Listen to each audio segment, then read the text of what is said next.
ಕಾರ್ಯಕ್ರಮದಲ್ಲಿ ಎಲ್ಲರಿಗೂ ಇಷ್ಟ ತನಕ ಟೈಮ್ ಆಗಿದೆ ಅಂತ ಬೇಜಾರಾಗಿರ್ಬೋದು. ಸ್ವಲ್ಪ ಇನ್ನೊಂದು 2 ನಿಮಿಷ ಎಲ್ಲ ಬೆನ್ನೇರ ಮಾಡಿ ಕೂತ್ಕೊಂಡು ನಾನು ಹೇಳೋ ಮಾತನ್ನು ಗಮನ ಕೊಟ್ಟು ಕೇಳಿಸ್ಕೊಳ್ಳಿ. ಇಷ್ಟ ತನಕ ಕುಂತಿದ್ದೀರಾ, ನಿಮ್ಮ ಮುಖಗಳನ್ನ ನೋಡೋಕ್ಕಾಗ್ತಿಲ್ಲ, ಎಲ್ಲ ಅಲ್ಲೇ ಅಜ್ಜ ಅಜ್ಜಿ ಥರ ಕಾಣೋ ಥರ ಆಗ್ತಾ ಇದೆ. ನೀವು ಹುಡುಗರು ಇನ್ನು ಈ ಥರ ಇರಬಾರ್ದು, ನೀವು ಎಲ್ಲ ಕೇಳಿಸ್ಕೊಳ್ರಿ. ಈ 4 ಜನದ ಬಗ್ಗೆ ಹೇಳಿ ಅರ್ಥ ಮಾಡ್ಕೊಳ್ಳಿ. ಅಣ್ಣಂದಿರಿಗೊಮ್ಮೆ ಅಕ್ಕಂದಿರಿಗೊಮ್ಮೆ ಹೇಳುವ ನಮಸ್ಕಾರ. ಬೆಳಕಾಗಲೆಂದು ಬರುವನು ಭಾಸ್ಕರ. ಸಮಾರಂಭದಲ್ಲಿ ಸಾಧಕರಿಗೆ ಸಿಗುವಂತಹ ಪುರಸ್ಕಾರ. ಬರೆಯುವೆನು ಒಂದು ಬರೆದಿರುವೆ ಎಂದು ನಿಮ್ಮೆಲ್ಲರಿಗೋಸ್ಕರ. ತೆಗೆದಿರುವ ಅಂಕವದು 620.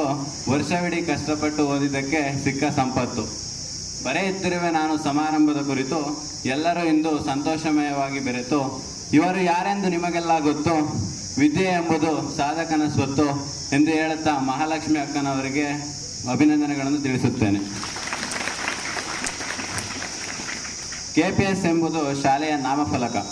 ಇವರ ಸಾಧನೆ ನಮಗೆಲ್ಲರಿಗೂ ಪ್ರೇರಕ. ನಿಮಗೆಲ್ಲ ತಿಳಿಸುವೆನು ಕವಿತೆಯ ಮೂಲಕ. ಅಭಿನಂದನೆಗಳು ನಿಮಗೆ ಅಕ್ಕ ಪೂರ್ವಿಕ. ಕವಿಯ ಕಲ್ಪನೆ 1000 ಆಲೋಚನೆ. ಪದಗಳಿಗೆ ನರ್ತನೆ ಮಾಡಬಾರದು ವಂಚನೆ. ಕನಸಿನ ವರ್ಣನೆ ವಿದ್ಯೆಯ ಯೋಚನೆ. ಮಂತ್ರಗಳ ಪಠನೆ.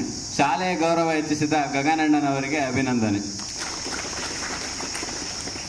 ಓ ನನ್ನ ಮಲ್ಲಿಗೆ ನಿನ್ನ ಸುವಾಸನೆ ಎಲ್ಲಿಗೆ.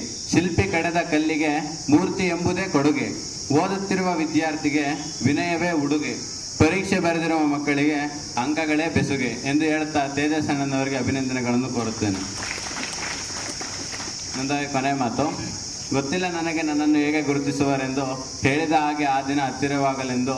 ವೇದಿಕೆಯ ಮೇಲೆ ಶಪಥ ಮಾಡುವೆನೆಂದು. ಆ ದಿನ ಹೇಳುವೆ ನಾನೊಬ್ಬ ವಿಜೇತನೆಂದು. ಈ ಮಾತನ್ನು ಹೇಳಲು ಅವಕಾಶ ಕೊಟ್ಟ ನನ್ನ ಎಲ್ಲ ನೆಚ್ಚಿನ ಶಿಕ್ಷಕರಿಗೂ ಹಾಗೂ ವಿದ್ಯಾರ್ಥಿಗಳಿಗೆ ಧನ್ಯವಾದಗಳು.